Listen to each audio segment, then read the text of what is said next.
Welcome to the Shoutcaster desk for the semi-finals of the Spring LEC season. I'm Quickshot, joined by Vedius and Ender, and we're moments away from the draft in game number 1. It is G2 Esports taking on Rogue, and it is the unexpected matchup on the Saturday of finals weekend. The number 1 and number 2 seeds from the regular season.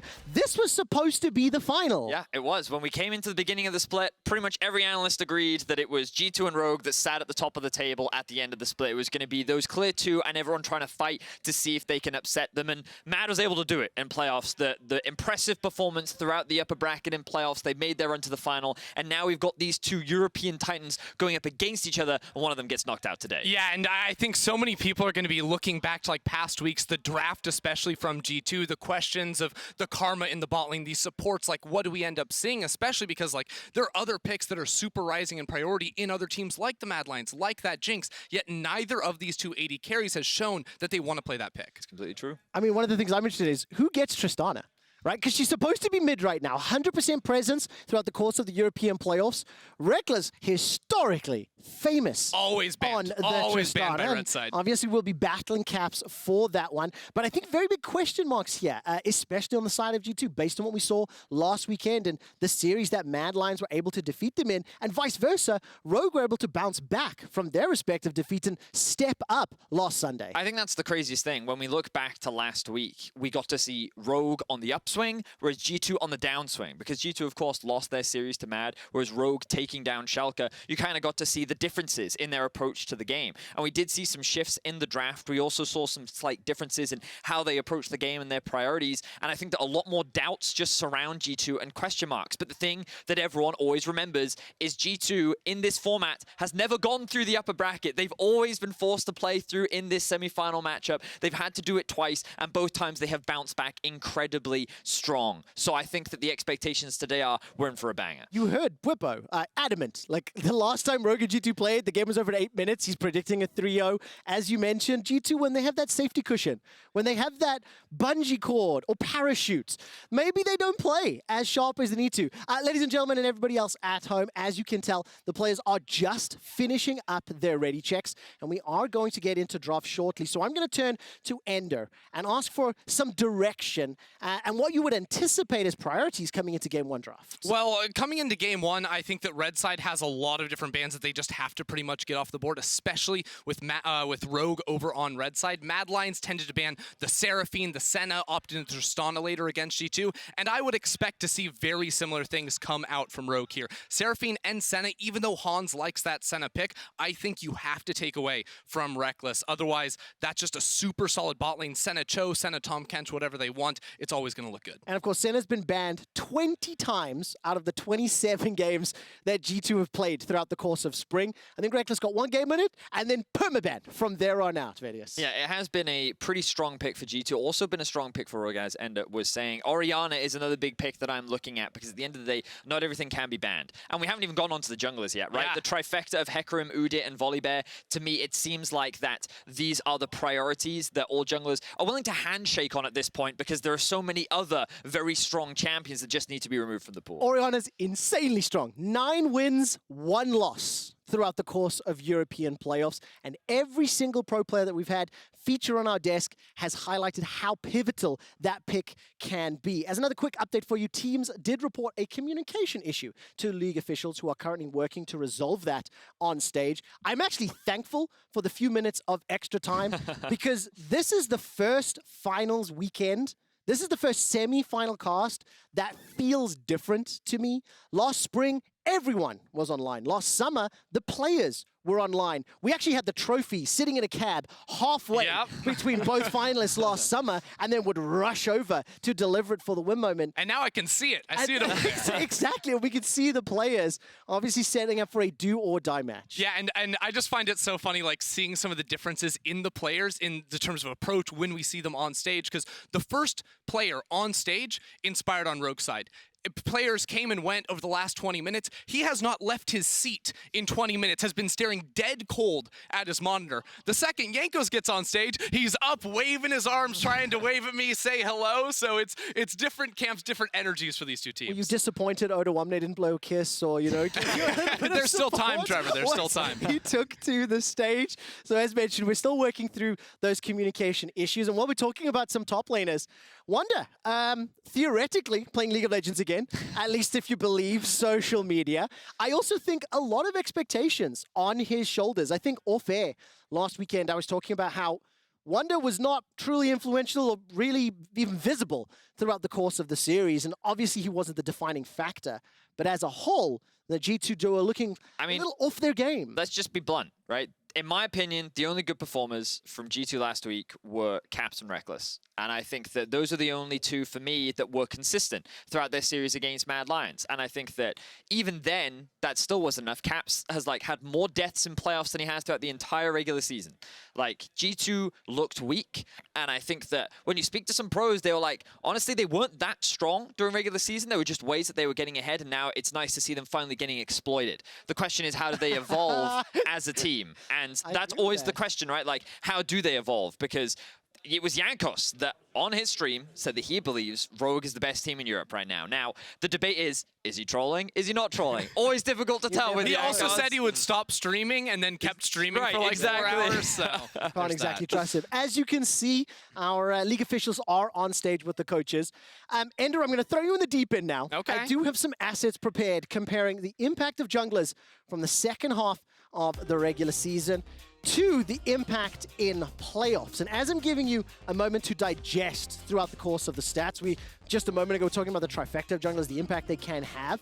What do you make of how jungle may have transitioned from the end of regular season now towards playoffs? I mean, there's very small shifts here. I don't see this as being very large. I mean, the big one is going to be the Volbear pick coming in, which makes some sense, farming a little bit less, ganking a little bit more than some of our other options. But I haven't felt like overall the jungle style has drastically changed. I think very oftentimes we're seeing both sides going into full clears, taking the scuttle crab, then walking into the enemy jungle and putting down an early ward. And usually the team that can control early vision inside the enemy jungle has the more stable early game. They know where they're going to be, and they're able to track them, and then their lanes can play accordingly. And that's actually where I think an element the Mad Lions really thrive, because they've been dodging wards. And I think that prep in jungle early pathing, knowing the tendencies, knowing the wards, and those placements, if you're ready for that coming into this weekend, you can definitely surprise your opponent like LUA did last week. You certainly can. And I think that what's interesting about the jungle meta is that the jungle time has changed a lot. I remember Ender's still really upset about them. But a lot of jungle champions got nerfed, which just meant that you still need really fast jungle clearers that can also be useful in the game, and just sort of running out to the point where now you've got Udyr and FLICKR. You want to tag the jungler in here, Betty? No, but I really do feel that we're now at a point where there's only three junglers, maybe 4 if you count the Lilia, which we haven't really seen a huge amount of, but junglers that can act as an engage, junglers that can also act as wave clear, and junglers that can basically have impact both early and late game, I think is what you need. And right now that's kind of resulting in a very limited jungle pool. See, none of those describing, phrases described Trundle that Jankos went for last week. And very true. Speaking of Jankos' stream, I was like, why not pick something like the Nidalee? Wait. What's this list? Is that a list of his chat? Whoa. Don't leak it. Wait, are we? Also, while we were off screen, I was taking a look at the pregame. The pregame I thought he was going to tear it in half. And I absolutely love the fact, by the way, inspired in all caps at Wunder. How much WoW did you play last week? Question mark.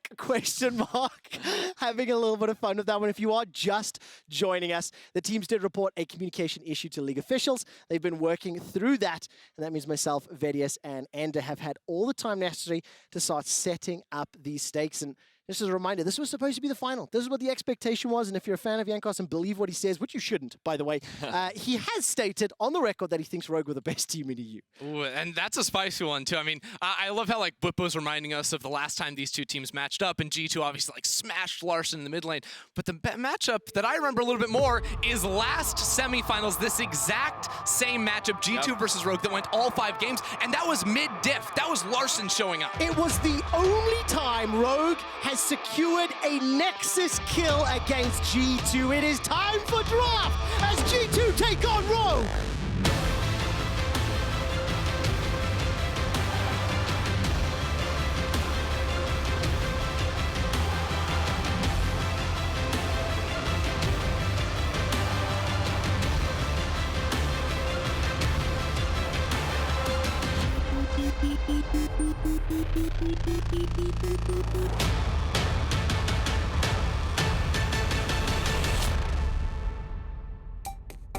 Thank you for your patience and welcome to Game 1 in this best of 5. The winner advances to face the Mad Lions tomorrow.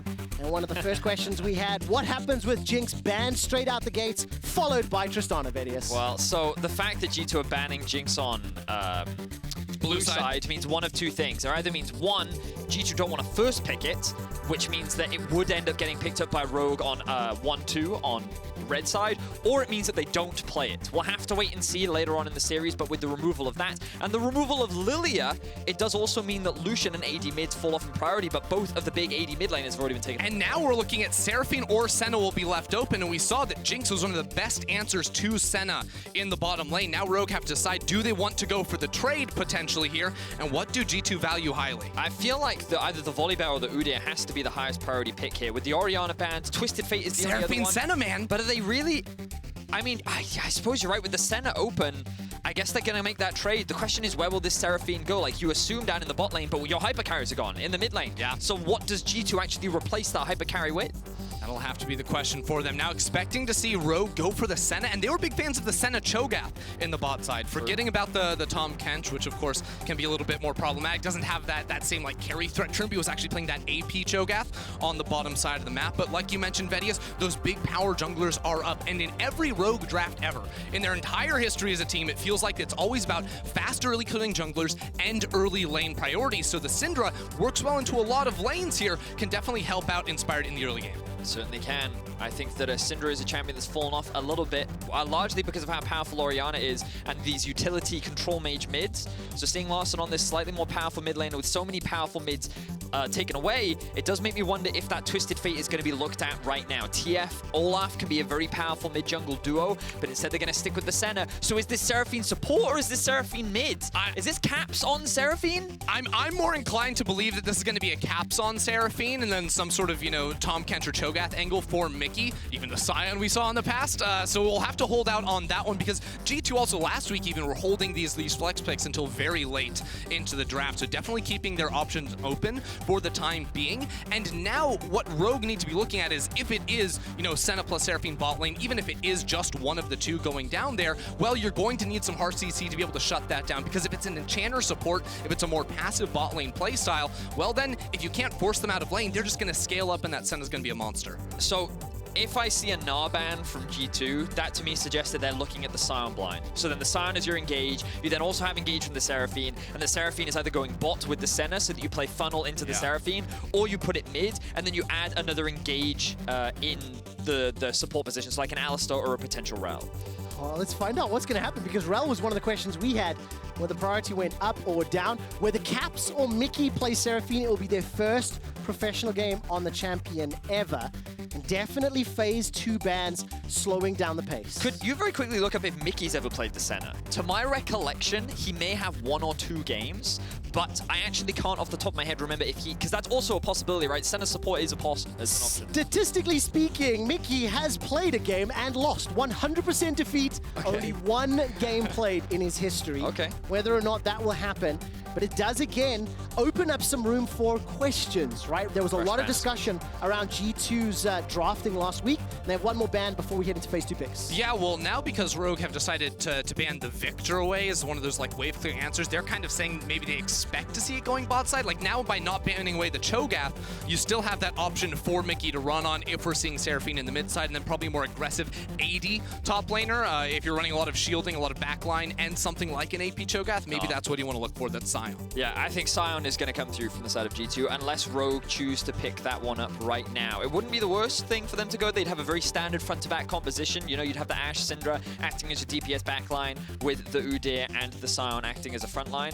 But we know often that what Rogue will do here is lock in their top blind, have Odo play weak side, and then give counter pick to bot side so they can have that strong 2 versus 2 matchup. And I believe that's what they're going to do. They're not pivoting. They're actually going to pivot and give the counter to Odo. So a little bit of a different play pattern from the side of Rogue. Yeah, I do like this though, because no matter what Rogue are putting in that support role, you said it, Vedi, it's going to be something hard engage. It's probably going to be a melee support, whether it's a Rell or Leona, something like this. So now they have that team fight engage. And if Odoamne wanted to play less of like team fight strong type champion, well, you have the the front line, you have the engage in order to back that up. Now we find out where the Seraphine is going to land. The last time that Rekkles played Senna was in week 5 of the spring season. It was against Sjokz, it was a win. Since then, banned 20 times. Urgot will be locked in for Wunder up in that top lane. Blind picked, and I will find out what this last lock-in Look, I hate talking about hovers, but this could legitimately be something like a farming Gragas in the bot side for Mikyx. We know he's a Gragas enthusiast down there on that side of the map, so G2 can decide to wait around, because I also think like Gragas, something that plays a little bit more disengaged zone control, fits very well when you're rocking a Senna and a Seraphine. These champions want to play a little bit further back into the fight. That Gragas can tend to support them and even go a more like AP direction if he wanted to, because of course would be farming the bot side. So I swear that Sion is like the counter to Urgot, is it not? I swear like every top laner I speak to all sit there and tell me, if Sion is open, you pick that.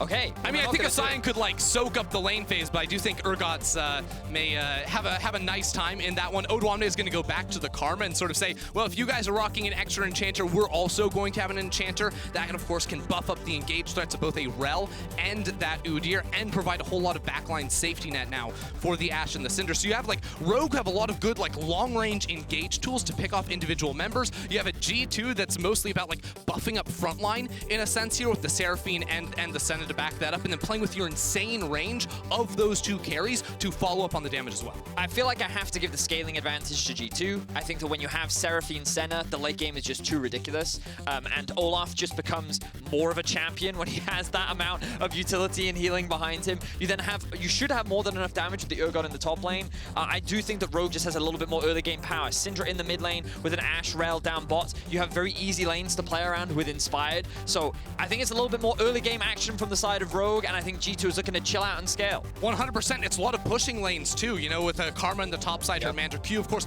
Bot side, you have an Ashe as well, and Rogue love to play the early game to push lanes and allow Inspired to get into enemy territory. And if Inspired can track Jankos in the early game, it becomes much, much easier for Rogue to play it out. It is about controlling the early game, keeping your opponent at arm length. It was the quintessential Rogue style. It's what we expected to see, and it is happening in Game 1 for Rogue vs G2.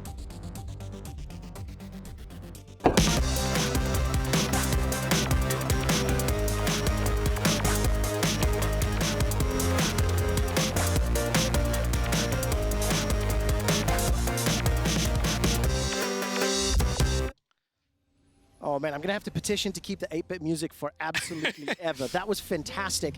And just as we load up onto the Rift for the first semi-final of 2021 in Europe, I want to just remind everybody of how much of a difficult task this is for Rogue. Historically, Rogue have never beaten G2 during the regular season. And across their entire past, G2 are 13 wins, only 2 losses against Rogue. And that happened last time in the playoffs. The only 2 games Rogue have been able to take off G2 was ultimately in a series defeat. And no matter who wins, they're facing Mad Lions tomorrow. And what's crazy about this is the progression with which Rogue has made as an organization. Over time, they have only progressively gotten better, and this iteration is the best version of Rogue that we've seen so far. At least that is the expectation. But the real question is, can they do what their last roster did? Was this change enough to get them over the edge and to get them that big 3rd game W? We'll have to wait and see. We are, of course, in Game 1. What we're going to be looking at a lot, and are these junglers in the early game? Yeah, of course. And I think that, you know, if you haven't played League in a couple years, you'd be like, Olaf, wow, what a fast early game clearing champion. Well, I have news for you. There is a new era of champions that were made 10 years ago that clear faster than everything else. Right now, Wunder setting up for a little jump on Odoamne. This could be a really monster trade for him. A lot of damage using those shotgun knees to perfection. Flash is available for Odo, down to 70 HP, 1 more auto. Flash traded, and Wunder decides not to chase. Huge advantage in the early minutes. Yeah, that's so rough. Odo forced to flash there because of the threat of Wunder flashing, auto-attacking. You wouldn't have time to respond. So that is not the way Odo wanted to start this off, because I think early levels you'd want to have the push. Crash down, lands onto Mikyx. Summoner heal traded, and Rekkles and Mikyx pushed back in lane. This is what you were talking about during the draft, and pushing lanes. Now Odo will be held back somewhat, being flashless. In the bottom lane, Hunt Summer and Trymbi happy to push forward. Okay, so a few things to take note of. Number 1, that top lane trade. really horrendous, like really, really bad for Odoamne. Not only did he lose his flash, but in a matchup like this, your whole purpose is to neutralize the laning phase. That's what Karma kind of does. She doesn't really fall that far behind. She just kind of makes life obnoxious and difficult, and now she's already in a very difficult situation. Meanwhile, on the bot side, getting the heal out from Rekkles is going to make their laning 2 versus 2 a little bit harder, and we know that Rogue want to play through that side. So while disadvantage in the top side, small advantage gained in the bot. Yeah, to be fair for Odoamne, with his jungler pathing away from him, he doesn't really care about actually having the push early on, so he should be able to soak up a lot of the time of not having that flash for the time being, though. Of course, we will be in tracking Inspired. The most common play you're going to see with an Udyr like this, he clears his bot side camps, walks in, takes Scuttle Crab, and then likely places a ward on the enemy Krug camp. This is to stop Jankos from, when he resets, pass back onto the map from getting a gank around that bottom lane. Certainly will be. And noticed as well that Jankos in his first clear did do raids into Krugs, into Reds to really optimize his jungle clear so that the Raptors and the Krugs will start spawning a little bit sooner. We'll see as they start to clear out these Krugs. Very standard pathing from both junglers, full clear into Crab, not really anything too crazy. And the one thing, like Ender, you brought to my attention as well, that topside dive was something that I was really concerned about, but Karma, very good wave clear, even very early on into the game, which means that that risk of a dive is actually very low. So Odo perhaps not in as much of a dangerous situation as I thought he would have been. Yeah, right now there's this really smart ward placed by Caps before he reset that just saw Inspired pathing into the Raptor camp, because Larssen was actually holding the wave in front of mid lane tower to set up for a gank once Caps teleported back into lane, but of course with the early vision was able to spot that out and also stop Inspired from taking away the Raptors once those respawn. So Jankos hasn't even based yet. He's on wards, he doesn't care, will likely end up taking that reset after he clears out those Krugs. Taking a look just through the case studies of CS for the time being, Wunder having a good jolly old time during the first 4 levels, pushing into Odo after securing his flash, even CS both mid and bottom. And we'll start checking in on those Senna stacks as the game does begin to play out. But despite that early trade from Hansama and Trymbi, Mikyx and Rekkles, they're not under a lot of pressure right now. They're farming very well. Now, one thing that I did hear from Mikyx was that what G2 will do in the mid game is they will actively move Rekkles around the map, and they will have him clear camps with Jankos so that he can pick up stacks passively. So we'll keep track of that, but that is how Rekkles' Senna tends to hit different, because the team is actually very intentional with their funneling of stacks into him. They will leave Mikyx to solo clear a wave while Rekkles is actually roaming with his jungler and just picking up all these stacks around the map. Yeah, he hits with about 20 extra souls. That's the big difference there. Now, actually, because of the early vision and the amount of time that Jankos spent in that bot river, Inspired on the warpath, going for these enemy wolf camp. I love this from Inspired. This is exactly how he plays pretty much every single early game, knowing that Caps was going back to base. Makes it very easy for him to step in and take that. Now, the one thing for Inspired and the rest of Rogue to keep in mind is that G2 are very fluid when it comes to like punishing invades, moving around the map, these types of things. They're rocking triple teleports here, which is of course not uncommon when you're playing the Senna on the bottom side of the map. So Inspired needs to make sure all these invades are going to be, you know, checking off all his boxes, making sure that he can't be collapsed. And also, we know Inspired has a bit of an infatuation on invading enemy blue buffs over the course of time, and Jankos will move his way up to the top lane. There's no threat from a Rogue member, and shadowing Wunder, who has hit level 6, continues to play very far forward in lane. And this is what we were expecting coming into this game, a slightly more tense start, an opportunity to evaluate what both teams have adapted from last weekend's games to this weekend's games. And obviously, the longer that this game stays even or close, the happier G2 are going to be. We know how terrifying Senna, Seraphine can be as the game continues to play out. I will once again draw our attention to Inspired on the minimap. Something that Ender was bringing up earlier was how he just has a really great awareness for these small windows where he can take advantages of these things. He steals away the wolves. He just stole away the Raptor camp from Jankos right from underneath his nose. That timing was just flawless because he immediately transitions it into the Drake as well, and he's not going to get punished for it. And this is also why throughout the regular season, so many players would praise Inspired. Not for his flashiness, not for his playmaking, but because of how consistent and smart he is as a jungler and how he builds these small leads over time and is able to get the better of his opposition. Exactly, and he had the exact timer on it because, again, after his full clear, he put a ward on that camp and saw Jankos clearing it out that last time. So very nicely timed from him. You can see Jankos wasn't even aware that he could go for potential invade on the top side. Jankos... There's no camps. He's like, oh, Grump is surely here. No, it's not. The Raptor Raptors were actually up on the opposite side, so now considers, is there a gank, is there a dive? No, there's not. He's on a ward. And fun fact, he's just been spotted out on a ward, as Ender highlighted, which means that Inspired, if he wants, he can go straight back for the Wolves, that he has timed as well. So Inspired right now in the head of Jankos in this early game. And this all goes back to Jankos overstaying on the map in the first clear. Right? It's rough, man, because again, he spent 30 seconds in the bot river after full clearing his jungle to make sure that his bot lane could get the push, and it's Jankos trying to help out his lanes, making sure they're not being, ganked by Inspired, that ends up making him fall 3-4 camps behind at this point. And of course, this is something that everyone at home needs to be watching throughout the course of the series. Inspired's invades, his timing, his windows to punish. And we've talked extensively over the last few weeks around the impact that he has had. And for the time being, it's a very, very small lead here for Rogue. Jankos slowly being pushed further behind. It's a couple hundred gold for now while that's going on. Inspired is now going to be able to roam top. That's a root, lands onto Wunder, tried to flash away to safety. Inspired is using Bear and Phoenix and going to burn him down for first blood. Exquisitely played. All part of the plan for Inspired. You could just see all the pieces coming together. This was the window where Wunder had to be respectful because his jungler's not on the top side. Jankos is trying to steal something back, and he may very well be able to steal the enemy red, but the reality is Inspired is just out-jungling Jankos in this very early game. He's using information very well, and because of all of that, it has culminated in first blood for Rogue. And it's a very different look since the last time these two teams faced off against each other when there was huge action around the mid lane. Larssen was constantly getting beaten down by caps and roams from Mikyx and Jankos. This time, it is Rogue's controlled early game style that is allowing them to net advantages in the jungle. In bot lane, of course, that Gragas is going to struggle to farm just a little bit, so it is now a 1,000 gold lead with that early first blood on Inspired. And so crucial that Inspired picked up the first Drake as well. 2 minutes, 40 seconds until Dragon number 2.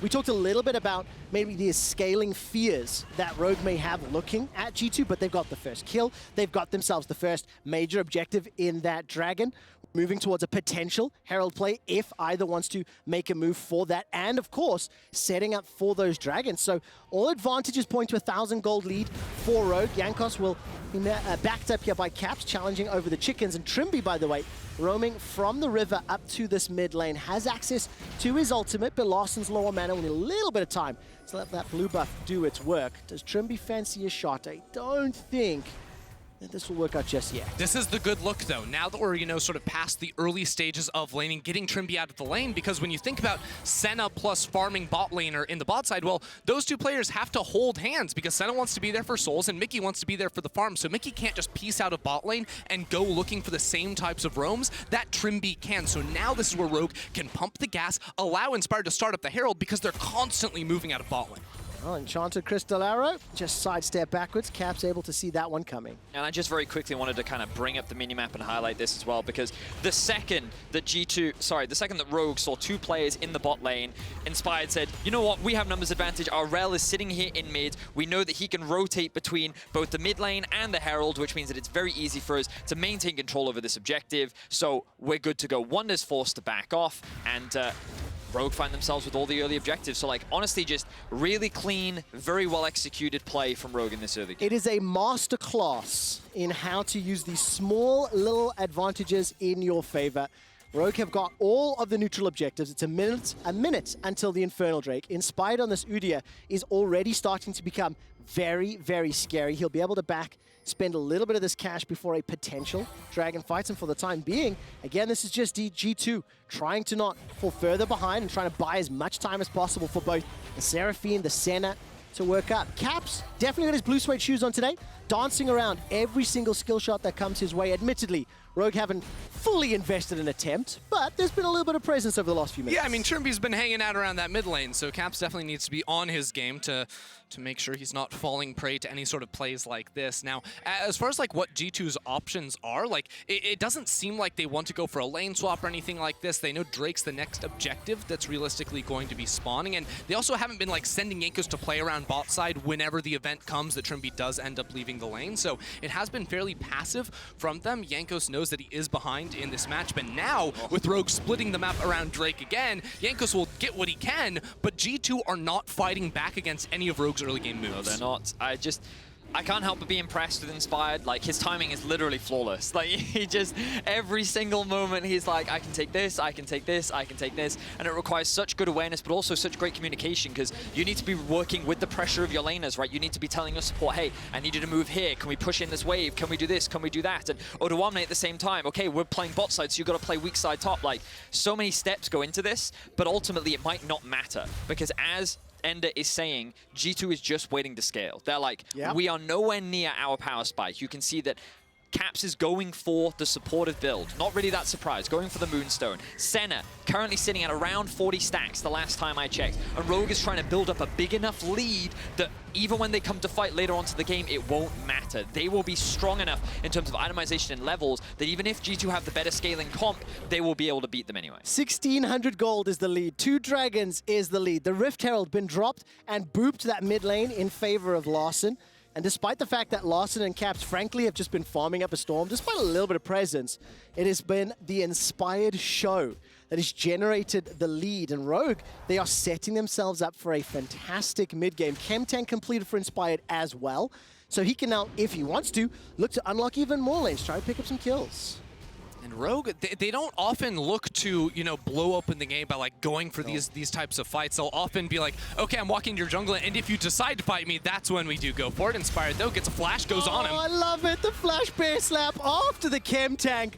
Run, stun, will the job get done? Odo with the soul flare and the last auto from Inspired. It's pick on Wunder Day. Beautifully played from Inspired. The arrow will come through on a Caps, but just barely misses once again. And it was the fact that Inspired had his first item completed. He said, you know what? Even though all my camps are up, I think we can make a really easy play here. I think that Wunder is slightly overextended. And actually, I want to try and put one of the damage dealers behind. Like, why not? So he makes the gank happen. Very easy to execute. Does give Jankos the opportunity to play around bot side, steal away some of these camps. But what, Inspired lost a Gromp. Meanwhile, they're able to get a few towers plates bot lane as well. But at the end of the day, Rogue, once again, coming out on top. Yeah, not every day that you see Inspired spend a lot of time towards the top side too. Odoamne very often left on an island to get through the laning phase, yet this game has been twice picking on Wunder towards the top area. And, you know, very often you see the response would be G2 trying to play around the bottom side of the map, but it doesn't really feel like they have the firepower to make any sort of plays come through just yet. This timer from Caps, very nice. I assume that he was aware that Larssen was likely walking over to try and take a blue buff. Knew these Raptors would be up, so a nice little steal away from him to make Inspired a little bit sad. When do you start getting nervous for G2? Because when we look at this composition, obviously it'll be greater than the sum of its parts, right? If you start layering Seraphine, Senna heals on Urgot and Olaf frontline, it amplifies their effectiveness and their power, but they are falling more and more gold behind. There's a couple Mikyx on the side of Rogue already. There's already 2 dragons in the belt. And again, Inspired with the help of Larssen is invading. So things are starting to feel nerve-wracking. Yeah, well, again, Trymbi can start moving around, and once Trymbi and Inspired pair up, they are nearly unstoppable. And that Wunder caught out of position, no flash. He'll chuck one over the shoulder, gets stunned in place by Trymbi, and this should be a 3rd kill to Inspired, a 3rd kill to Rogue, and the first steps towards their 3rd ever Nexus kill against G2. Yeah, Rogue only needed 4 there to take down the raid boss in Wunder, and it's a 3rd kill onto Inspired. And as well, you can see Mikyx is here. They want to go in. There's the body slam. The shockwave comes out. There's not enough damage just yet. Rather, the magnet storm. I should correct myself. That's the first kill for G2. It was set up by Mikyx.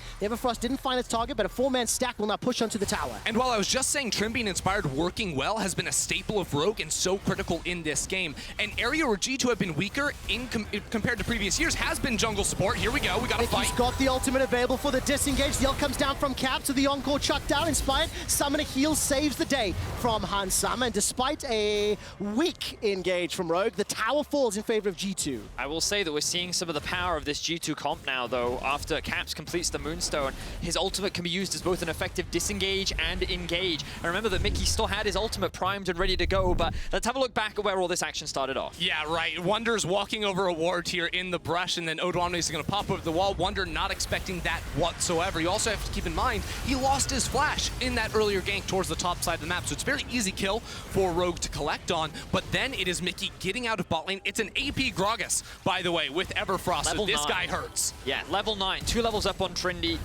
rather. He's he does have his flash, but realizes that it's not worth using it. So instead, they go for that lockdown, and they're able to get themselves a quick kill. I mean, that 2-level advantage is purely because of the amount of time Trymbi spent roaming and, you know, shadowing, sitting behind Larssen. It did not net any advantages. Multiple attempts and even an Ashe arrow committed, but Caps dodged it all. Rogue ultimately will even out the tower game. They will also pick up their second Herald, and while they are in control, it does not feel as assured as it did just a few minutes prior. Yeah, we definitely saw some of the moves that G2 were willing to make, especially knocking down the mid tower. And you have to look a little bit deeper because now G2 are able to find this Ocean Drake, stop down the fast stacking of the Soul. Rogue are, of course, going to trade it for the mid tower thanks to that Herald. But G2 have all these good, you know, frontline champions that want to be diving in your face. And again, their backline, Seraphine, Senna, can hit you from so far away. This is the idea behind the composition, but they have to make sure their frontline is strong enough. That's where it's been a little bit of a struggle in the early game with Jankos falling behind, Wunder getting picked on as well. But in these coming skirmishes, if they can try to equalize, it's going to give them a much better shot when we get to the next Drake fight, which I assume Rogue are going to be much more concerned about. If you are a fan of G2, that Dragon is a lifesaver. That 5 extra minutes, had Rogue secured it, that would have been an Ocean Soul at 22 minutes on the clock, which is terrifying to deal with. Now, I still need to keep my eyes on Jankos as these fights play out, because when you think of all the disengaged tools that are in Rogue's hands, Ragnarok don't give a damn. Extend the range of Encore as well. I think Jankos can be a huge, huge influence, especially with that Strikebreaker. Jumping onto Larssen, jumping onto Hunt, some of those low mobility carries. But then on the flip side again, everyone else is going to have a much more difficult time. So kind of bringing the game into perspective right now, Rogue, of course, do have a lead. The question is that lead strong enough to be able to stop G2? When we do a Senna stack check-in, 71 at 18.5 minutes. Like, I'm not a Senna player, but I feel like that's quite high this early into the game. It's just, again, notice that Rekkles has abandoned Mikyx, and Mikyx is just sitting in a side lane farming. Now, Inspired is sitting in what I believe complete darkness right now. Observers, if you could just show us what G2 can see, he is sitting just outside of whatever G2 can see, and he was looking for a potential pick. But G2 are not going to fall for any traps. And here's another example of Rekkles. Look at how he follows Jankos around, is picking up those stacks. Now he's hovering around Caps, looking to pick up more stacks. Oh, no, back to the jungle. Their wolves are dying. I've got to go pick up my stacks. Yeah. So this is something that you'll always see in the mid game. And meanwhile, look at Gragas in the bot lane, just farming away 1 versus 2, because if he gets in any danger, he can throw the ultimate out. He doesn't have flash, so he's playing respectfully, but the risk of a dive is very real. But he doesn't care. He's like, I'm support, quote-unquote, Gragas. If you deny far from me, then whatever. Yeah, of course, he's going to be able to clear away most of that wave, so Rogue won't be able to collect the tower immediately coming off this play. The basic rule of thumb with Seraphine there as well. If there's a cannon in the wave, you want to stick around for it. Otherwise, you can very likely peace out for that. But, I mean, right now, Rogue continuing to try and, you know, divvy up the map, play around this bottom side. They weren't able to get too much deep vision. They weren't really playing towards the mid area of the map, so it's now just spotting out Mikyx, potentially trying to cut off Caps. Hansama has the option to try and stop hitting the tower for a while and maybe had the chance to deny a cannon minion or something like this, but ultimately Rogue are calling off the play because Trymbi is headed topside and Inspired is not interested in balling. Oh, a lot of potential here as Jankos and Trymbi will go toe-to-toe. Jankos is in trouble. Blast Cone buys some additional time for Rogue. Ferromancer used to buy a little bit more as the Ragnarok allows Jankos to escape to the river. The Undertow is sidestepped, the Chem Tank comes in, the bear to the face, and Jankos will get taken out by Larssen. So I was looking at the minimap throughout that whole play, and my brain was just thinking, what is Jankos doing right now? Because we saw Caps and Mikyx sitting in the bot lane. We saw Wunder pushing in the top lane, and I forget who was, but I think Rekkles was like hovering around mid, but Jankos was basically alone on the enemy raids. He was just asking to be collapsed upon as Trymbi just had full control over the map. Like, I think that was a huge oversight from Jankos, and he didn't need to be in that position, nor did he need to give that death away, which Rogue is obviously very happy to claim for themselves. Yeah, I think it was even possible for him to escape there too if he just used his ultimate to dodge the displacement from the blast cone, and then you don't have all the extra time the rest of Rogue is going to show up. That's sort of what I'm thinking here, because as you can see, Vedi, he's on a ward for a while, clearing this out, and we were wondering, hey, why are they giving up on the bot lane and not denying minions? Well, it's because they want to set up this fight onto Jankos. Just look at this, like there's 3 people in the bot side of the map, and he's effectively alone up here, like... But if he ults the blast cone, he lives. I'm convinced, because then Inspired won't be here. It'd be 4 or 5 seconds ahead of the play. I mean, a part of me sits there and thinks that Jankos thinks that he can still steal that red buff. A part of me thinks that he was actually turning around saying, I can still take this red, but like not respecting the placements on the map. Like, guys, we've talked so much about how Inspired uses his pressure on the map, and that was a great example of what not to do. When you have 3 people bot lane, you then can't try and make those kind of plays by yourself on the top side of the map. Yeah, we are just 40 seconds away from the next Ocean Drake spawning. G2 were able to sneak this away while Rogue played towards the top side of the map. This time, Rogue are setting up around the objective. Note Caps, he's got a Ghost and a Cleanse, might have a Flash underneath that, but not at the start of the fight. Rogue are going to be able to start this one if they want to. Magnet Storm can be huge for Trymbi. Everyone except Wunder has got their Mythic already, but Wunder's got plenty of damage to finish the fight. 20 seconds until the dragon spawns. Inspired, Flash is available to him. Chem Tank is available to him, waiting for it to get thrown down. He's got the Dead Man's Plate fully stacked, and so is the Enchanted Crystal Arrow. There are so many tools available. Hans Summer fires it, it lands on Jankos. Ragnar's still available, the barrel comes out. Trymbi goes forward, throws out the Magnet Storm. The Encore is thrown, the Ragnarok, the Ragnarol, and G2 have traded 1 for 1. So far it's support for support, but they will get themselves a second, and it's traded back. Rekkles goes down, and Rogue have turned the fight. They're running into G2, who are on the wrong side. They can chase them! Inspired steps forward, manages to get the stun, and Jankos doesn't get the kill. But the Ashe arrows, the volley, as well as the Archer shot is doing so much work. Wunder will fall, and the last man standing is Caps. It's too little, it's too late. Oh, they've got him! The music for the fountain, the stun to the face, flash over the wall, and Rogue will win the fight. Caps just barely survives, but Rogue turned that fight around. It looked good at the start with G2 leading the charge. Wunder hits 2 people with the fear off of his ultimate, and then we'll see how they turn it around, because at the start, Mikyx, his ult engage doesn't really work out because Trymbi hits 4 in the backline. It's the battle of the supports, and I feel like that while both supports drop, Wunder then flashes in, but look at the positioning of Hans Summer. Yeah. Completely safe, and then watch Larssen here. Look at this stun that's just going to come straight across multiple members. 4-man stun! I didn't realize he managed to hit actually all of them. Beautiful position from the 2 carries of Rogue, and the fact that they lived and the Rekkles died so quickly meant that Rogue was able to come out on top. Fantastic play from both Hans Summer and Larssen, who are both facing their respective nemesises. Hans Summer was one of the first prodigal bot laners to challenge Rekkles. He's got the 3rd most games played in the lane. And Larssen historically has had such a block in dealing with Caps, such difficulties in getting through him. The positioning of those fights, 3-0-2 for Larssen Syndra, 2-0-2 for Hans Summers. Ashe and Rogue extend their leads. This is already setting up to be a phenomenal series, and now as we look away from the Drake and things like the Baron have spawned, G2 right now trying to reclaim vision, put some deep wards into enemy territory. We always have to remember that Hans Summer and the power of the Enchanted Crystal Arrow, when flashes are down, he can look at targets like Wunder, Caps, Mikyx, all very fair game here if G2 are ever out of position, because the follow-up will be there. They're super fast with the Karma and Udyr, the follow-up CC from Larssen too. So if Rogue are ready for it, they can attack. There is one benefit for Rekkles at 101 stacks, correction, 103 stacks. The range will play into his favor.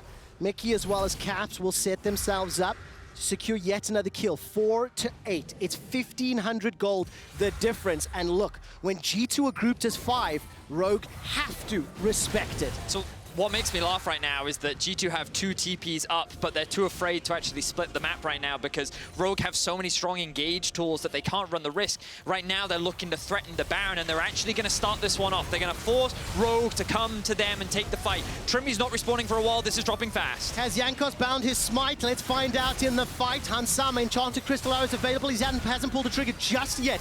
The Soul Flare inside the pit. The arrow comes out. That catches onto Jankos. He's gone through the Ragnarok. Already picked up a kill onto Odoamne. Now it's a 5v3. Trymbi's going to arrive late to the party. Inspired will be the next to fall rooted up. Taken down. Caps picks up the kill. 3 members of Rogue still around. There's no smite for Rogue. Inside the pit. Jankos, can he secure this one? He needs to be able to. A lot of burst can come from Larssen. 2,300. Trymbi's inside the pit with a Magnet Storm. What's Syndra? Baron. It's a fight on multiple fronts. It's G2 that pick up the Baron. It's G2 that kill Trymbi, and it's G2 that regain control. Just perfect control for G2 around the Baron pit, inviting Rogue into the 4 versus 5 fight. Mikyx using his cast to push the rest of the team away, while G2 dissected members of Rogue one by one. That's where their comp is the strongest, when they're grouped and they can layer their abilities. Remember that this all starts with a pick on the Trymbi in the 4 versus 5. G2 is saying, we believe we can beat you in this situation because your frontline engage is gone. That is the thing that we have to be the most afraid of. And as you rightly point out there, Ender, that ultimate onto Hans Sama, zoning one of the carries away, splitting them off from the Udyr, and the fact that the Udyr did end up getting locked down as well. Just overall, beautiful execution and good stuff from the side of G2. And G2 completely stop hitting Baron at 2.4k. We have seen so many times, way too many times in the LEC. Syndra stealing away Baron. I was waiting for it the entire time, that layering of burst damage. But G2 do not give Jankos a chance to miss Smite. They play it perfectly around that, and Jankos secures it. You may not get enough time to answer the question, but 1.5 minutes until the next dragon. G2 cannot concede this one, but they've got Baron empowered minions. They've got teleports up. Vedius, you were just saying a moment ago, G2 were too afraid a few seconds to make that work out. And as we set up for this next potential fight, Wunder's going to push the bottom lane. That Senna stack's approaching 120 for Rekkles, but G2 have to feel comfortable in control with the gold lead, with the Baron, and with the composition they're wielding. Yeah, for sure. The thing that concerned me the most was levels. Like, you can see Larssen's just hit level 16 to Caps is level 14. Rekkles is also 2 levels down. But Mikyx, 4 levels up on Trymbi, I guess. But the thing about the levels is later on into the game, these can mean a lot. Like, mages hitting that level 3 ultimate point can be insanely valuable. But when we flip back to the goal, because the observers were showcasing some of the big dramatic differences, you can see mid advantages, AD carry advantages for Rogue. The question is, can they get their damage off like they were able to earlier? I think that if Larssen and Hans Sama have the front line to be able to play around, if they can just play a good front to back with the gold that they have and the investment that's been put into these 2 carries, there is still a world where Rogue can win these fights. The struggle for Rogue is that diving the enemy backline, near impossible. Trymbi, the only player that can reliably do it, so Rekkles not having flash isn't even the end of the world for G2. They can use the range of Rekkles, Caps, and disengage of Mikyx to buy space for their backline. For G2, it's all about getting Jankos, Wunder, Mikyx into the fight. Now Azonia's on Mikyx makes him so much more of a threat because he can go in, layer down his full combo, and then buy so much extra time with the Zonias. Yeah, and a number of options as well. With the Everfrost as well as the ultimate cast, you can decide whether you want to disrupt or lock down. They're not going to fight it. For safety. I mean, it would make sense, right? For Rogue, this is not the sole point for G2. For Rogue, they're still in an item preference. If you look, 3 items completed for Hans Sama in contrast to Rekkles. So going to throw themselves into potential next fight. That Baron is what evened out the gold. It gave G2 control of the game, but now the onus is for G2 to press that advantage forward. It's only 3 towers apiece at nearly 30 minutes, so neither team has gone much deeper into the enemy jungle past that first tower. And I do just want to use this quick moment to give a little bit more praise to Jankos, because obviously we were critical of him and how Inspired was playing the early jungle matchup very well, and how he did make that mistake where he got caught off, but he's been able to bounce back. And I haven't been able to watch super closely as to how he came back, but he's now sitting with a farm lead. He's actually a little bit ahead in terms of experience, largely because of some of the kills that he's been able to pick up. But considering how difficult the early game was for Jankos, I think he's done a great job being able to bounce back, and he needed that too, because when you have a team like Senna and Seraphine, you need to be that frontline, also potential damage dealer, to then help facilitate the rest of the comp. Yeah, G2 in fights has been a force to be reckoned with for Rogue, and it's still, the balance is very, very precarious for both of these 2 teams. It really does feel like it can still go either way. But ultimately, Rogue, I think, need to find some way to control spaces before the fight breaks out, right? They do have some range threats they can work with. They do have the Ashe arrow, and again, if you can try to slice up the fight with the Ashe, with Trymbi's Rell as well, it becomes a whole lot easier for them to take, because in the full front to back, I feel like G2 have so many good things going for them. Their backline should never be in threat. Rekkles is about to hit 140 center stacks, and wow. Yeah, again, like 29 minutes or 30 minutes, about 140 stacks. Like, we don't have an official Rekkles like soul tracker, but I actually we should at this point. This probably isn't even one of his better games. This is probably like an average, maybe even a little bit below average for him. To be fair, when it comes to deciding where you invest resources, when a champion is banned 20 out of 27 times, it actually may not be worth coding a very specific tracker. Unfortunately, we don't do it, but you're right, Vedius. The fact that he's farming so exceptionally well, the fact that Mikyx's been able to get all the levels and now has the items also to impact these fights, it's just G2 playing their comp the way they wanted to, making their way to 3 and 4 items, as we're 3 minutes away from the next Dragon and a minute to Baron, which is why these teams are not challenging Vision. So the joke that I wanted to make was that this is probably the most gold Mikyx ever had playing support. Actually, the fact that he's got 2 fully completed items, Medic doesn't even know what it's like to be in this position, and I think that it's very... Mikyx in a very powerful position, because one of the problems that supports often have is that when they dive into a backline and they create all this chaos, usually their destiny is to die, because they don't quite have the items or survivability to be able to get it, especially a champion like Gragas and a champion like Rell. However, with the Zhonya's completed, Mikyx gets to dive in, he then gets to pop his Zhonya's, he then has his flash up, and then he has the cooldowns to come back up to create more chaos combined with the Everfrost as well. So keep track of Mikyx in these fights, because every time you try to get onto a carry on G2, Mikyx's like,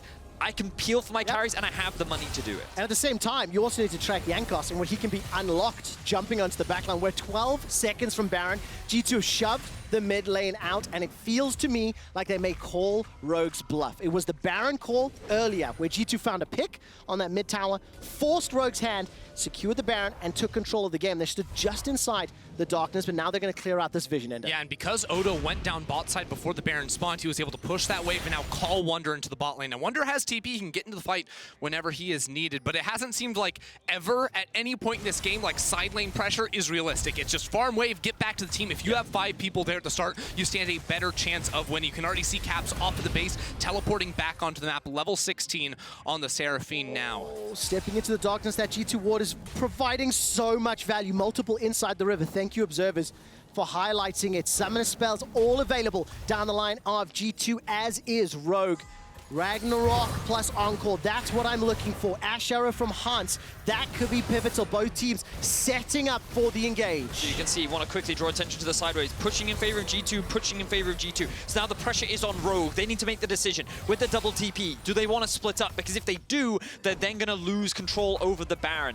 That window where G2 had to go and answer their sideways was Rogue's window to try and force something. They didn't actually get anything out of G2, so now it's G2's turn. The question is, what will G2 do with the time that they now have? G2 slowing it down, 45 seconds away from the Ocean Drake, the soul potentially for the side of Rogue. But hey, if G2 set up shop around that bottom river, Rogue maybe end up giving it again. I don't know if that's the right call though, because we've reached like 3 item points on pretty much everyone. The IE for Hansama, Void Staff for Larssen, and the Putrefier in the top lane for the Karma as well. And cutting down the healing of G2 is absolutely critical. Rogue may say, we will trade third Drake for Baron. Sure. Maybe that's their window back into the game, because with that objective, maybe that's the pushing power that they need to actually try and break into the base of G2. Yeah, now that trade often ends up being really hard, especially because like in theory, G2 could send Wunder just to do that. True. Or if You're Rogue right now they're TPing, and I think they're gonna try to go for that call. So G2, what do they say? They say, Senna, maybe you go down to the Drake. The rest of the team needs to be in position. Now, with blue trinkets, with the hawk shots, Hansama knows what they're doing, and Larssen just TP'd back on the map with the Rabadons.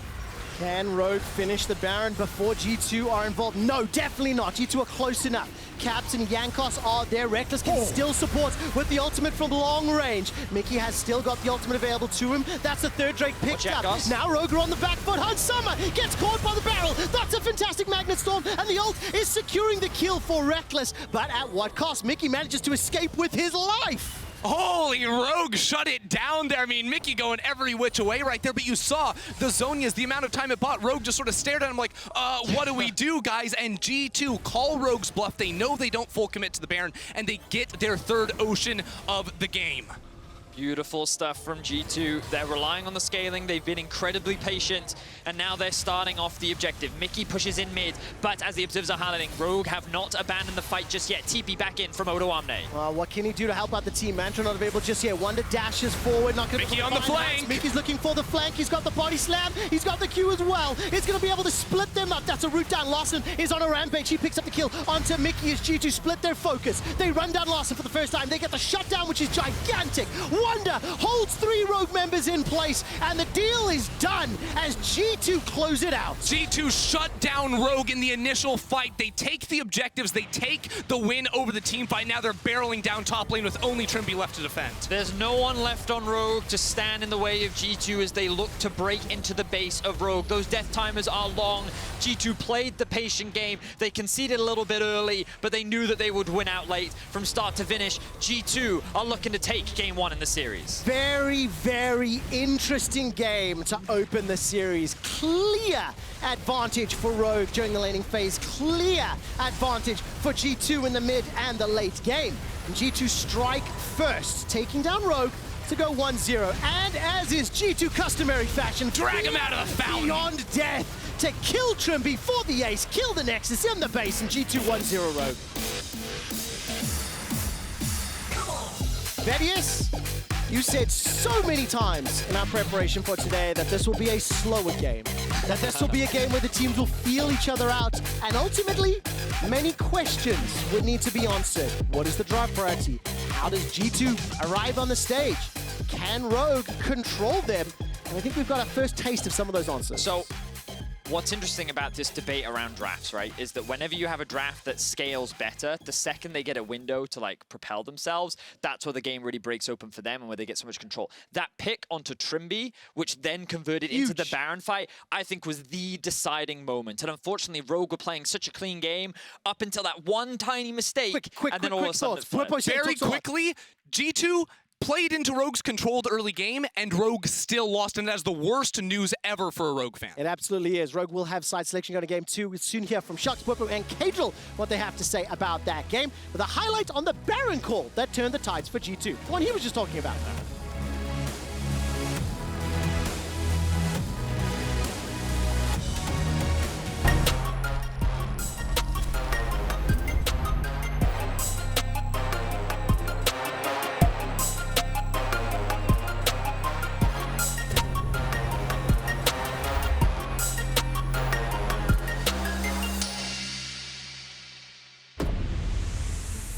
We asked you to show us your moves, and the winner is Cushion!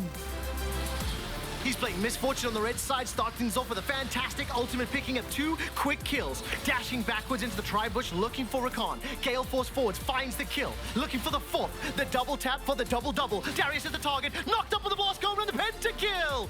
We'll see you in summer. Kia, movement that inspires. You don't have a chance against me. I can calculate 19 trillion moves in advance. Not fair. Not fair. Red Bull gives you wings.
Welcome back, everyone, to the Analysts Desk. G2 Esports have made finals 5 times in a row, and with a win in Game 1, they might be on their way towards their 6th. But that would be saying too much since we possibly have 5 games in our hands. But that draft in Game 1, and I'm really, really happy that I have these specific analysts here to talk about it. Bwipo, I know we often, as analysts, get told that, you know, it's result-based analysis and whatnot, but I want to come to your rescue here. You and Caedrel both said Rogue got out-drafted incredibly in this one. Why? I see first pick Seraphine. I see 1-2 Syndra, and I went... What is happening? Why? Why would you do that? It doesn't make sense. You pick a burst-oriented mage into a champion that not only shields burst, but then heals based on missing health. It sounds bad. Did I sell you on the fact that Seraphine's pretty good into Syndra? Yeah, it definitely did. And I mean, I think Rogue were questioning whether the Seraphine would go mid, AD carry, or support, right? I think this is like, the good thing about this draft for G2 is when you think of G2 in historical years, they had like 3-4 champions which could be in any role at any time. I think this was a good example of G2 just having a Seraphine that could go anywhere. And even Rogue banning away Victor, 3 mid lane bans on caps was still useful. And I was even agreeing to the point where I was like, well, yeah, I think G2's comp's definitely better. They'll definitely outscale. But when I saw Hans and Larssen up 100 CS with 4 items, I was like, surely they must do something. They did absolutely nothing to the front line of G2. The Seraphine kept them alive. The Senna heals as well. Just a fantastic draft from G2. Anything else to add to that? I mean, honestly, like, comment on the Syndra, like, if you can see the enemy composition be a little bit squishy, I can see Syndra coming in, being useful, but picking it so early on the 1-2 meant G2 just drafted a bunch of beefy champions. You saw Olaf, Urgot, and Gragas show up, and at that point, it's all she wrote. It's so difficult. So, you know, basically that translates into, okay, Rogue have to do phenomenal things in this game and in this early game to get ahead. So let's then play out the way it went. First off, actually a very good point for G2. The 1v1, level 1 rather, in the top lane. Bwipo, as yourself a top laner, how are both of these players playing it, and what should that mean? Honestly, like, Urgot getting an advantage like this, getting the flash out of an enemy top laner, threatening his E-flash, like, when he can disdain flash on you, it's really hard to play the game against Urgot, because he has so much pressure on you. However, after this huge trade, which he puts him to 1 HP, gets all his potions, and gets his flash... Would you have killed him, by the way? I would have flashed and seen what happened. I think there was opportunity for a flash and kill here, but even then, the actual win here is huge. Like, flash auto probably finishes the job, but doesn't really matter. Point being here is that if he manages the waves and lets the waves bounce for the next 5 minutes, Odoamne has to hug his tower, because he's no flash. Yeah. So all the tools are there, right, for Wunder, but what happens then? The thing is, G2 don't have many options in the early game for this draft. This draft is really winning, but it's winning to the mid to late game, right? And that top lane play gives them options in the top side. But if you get into the next replay, I think Inspired's pathing was one that shut down G2 in a sense, right? Inspired was so creative in shutting down Jankos, and you can see it here. It's very sped up, but first of all, he takes his Wolves respawn in his face. And then he clears his bot side, and that's when he starts the Dragon. Now, you can see Olaf towards the top side, like Bwipo said, let's punish the top side of the map. But Jankos goes top side, bases, goes back towards top side, loses Drake, loses his Wolves. Great, now Inspired bases, and Jankos goes to bot side, where Inspired just was, gets nothing. Inspired takes his top side respawn again, takes his Wolves, takes his Gromp on top of that, gets to level 7. He's a level lead above Jankos, and it felt like Jankos was not only 1 step behind, not 2 steps behind, he was 3 or 4 steps behind in this whole jungle clear. Inspired gets first blood, and then I think G2 had an option here, right? We talked about this. Wunder has TP,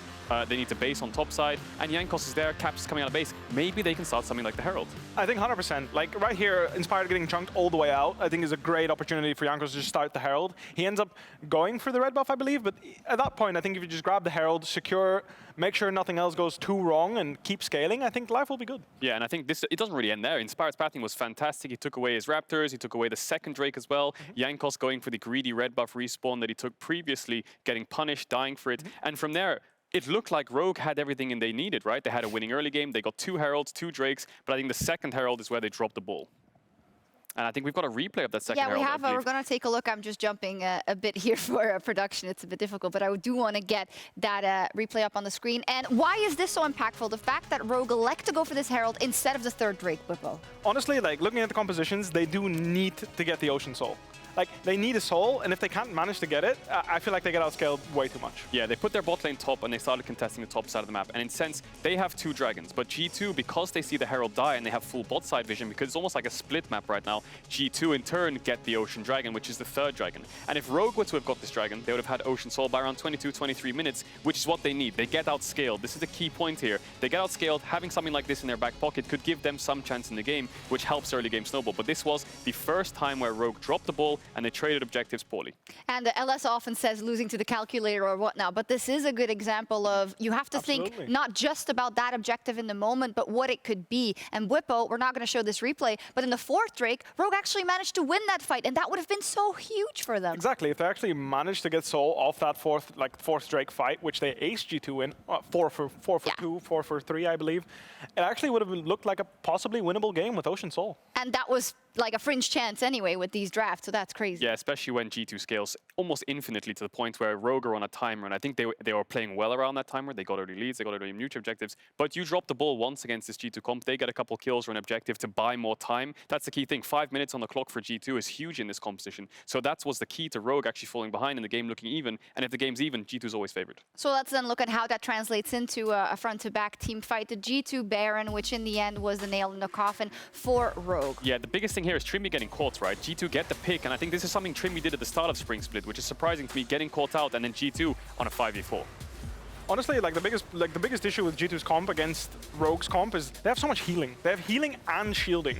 And because G2 is very immobile, having G2 stack up 5 people on an objective like this Baron forces Rogue's hand eventually. And in this case, in a 4v5 with Trymbi dead, they had to come in, face check with Inspired, get caught, and, well, but that was it. And you also have to question, what's Rogue trying to do here? Just give it up, try to do something bot Burst side. it Like with Trymbi's jumping in to try and burst it with Syndra. Perhaps they could steal it. Handsama's fighting caps. Maybe they can look for something. But in the end, it's just a 3v5 and they end up losing the Baron and members. It's the pattern to Tillisang move, honestly. He goes in, like, he sees 5 people, he's like, might as well try a game. Just give it a 1% chance to steal it. Maybe there's 1%. Well, we've got 1 minute left in this analysis, and there's a couple of things I want to get out there. Being, first off, let's take stock of what we have here now. First up, we talked so much about the one-threat comps out of G2 and the choices they have made. This is not the same composition. These were some changes that were made and Rogue not being able to respond. I think the most interesting thing for me in this G2 game, in this G2 draft, was Caps picking Seraphine, right? There was so much agency on Caps the whole playoff series, and now Caps is the one who's the support. Rekkles is on the Senna, and you just draft this full team fight, full beefy composition, which I think G2 have so much success in. I think Rogue need to adapt, choose something like blue side, maybe ban away the Seraphine. I don't think Rogue is going to go for the Seraphine themselves. That would surprise me a lot. But yeah, we'll have to see how they adapt. I think the biggest difference between the Enchanter comps that they had in the past was you had a Gragas Trundle. Now you have an Olaf Urgot. Like, you've actually got some damage coming from the top side, and this means that they don't run out of gas in a fight. If their AD carry can't hit, they're doomed. In this case, everyone has damage. Caedrel, I know we gotta go. This last point, maybe Rogue can go full scaling. G2 are going scaling, maybe Rogue want to match it. Okay, can I just say, I've learned so much already on this desk. This desk is goated already, and G2, they are looking to continue their running game too, but we'll see if Rogue can pump the brakes and tie the series.